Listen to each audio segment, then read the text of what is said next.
শহীদ জিয়াউর রহমান। সামনে চেয়ারটি খালি আছে। বিসমিল্লাহির রহমানির রহিম। সিরাজ ভাই সামনে বান। 16 ডিসেম্বর মহান বিজয় দিবস উপলক্ষে আয়োজিত কোতোয়ালি থানা বিএনপি কর্তৃক আয়োজিত অনুষ্ঠানে উপস্থিত আছেন খালি আছে সব আজকের সবার সম্মানিত সভাপতি, তারুণ্যের অহংকার,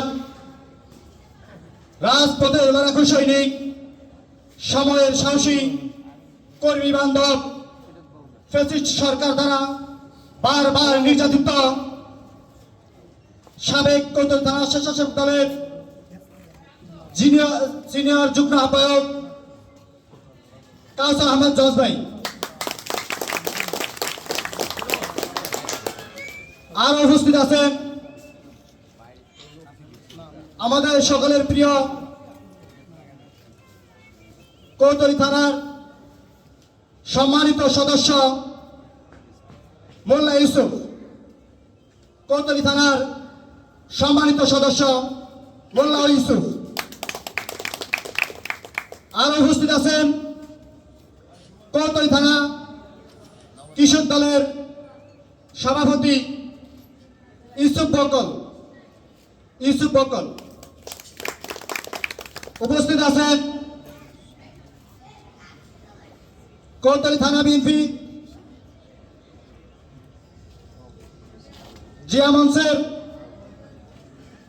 সেক্রেটারি তারেক ভাই, আরো উপস্থিত আছেন কোতোয়ালি থানা বিএনপির অঙ্গ সংগঠনের নেতা কর্মী। সবাই আমার সংগ্রামী সালাম গ্রহণ করুন। আসসালামু আলাইকুম। আজকে আমরা এমন একটি দিনে উপস্থিত হয়েছি যে দিনটি হাজার বছরের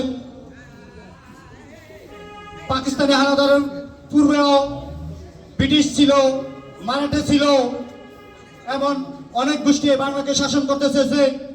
পর্যায়ক্রমে 1971 সালে পাকিস্তানি হানাদার বিরুদ্ধে দীর্ঘ 9 মাস রক্তক্ষয়ী যুদ্ধের মাধ্যমে আমরা আমাদের স্বাধীনতা অর্জন করি।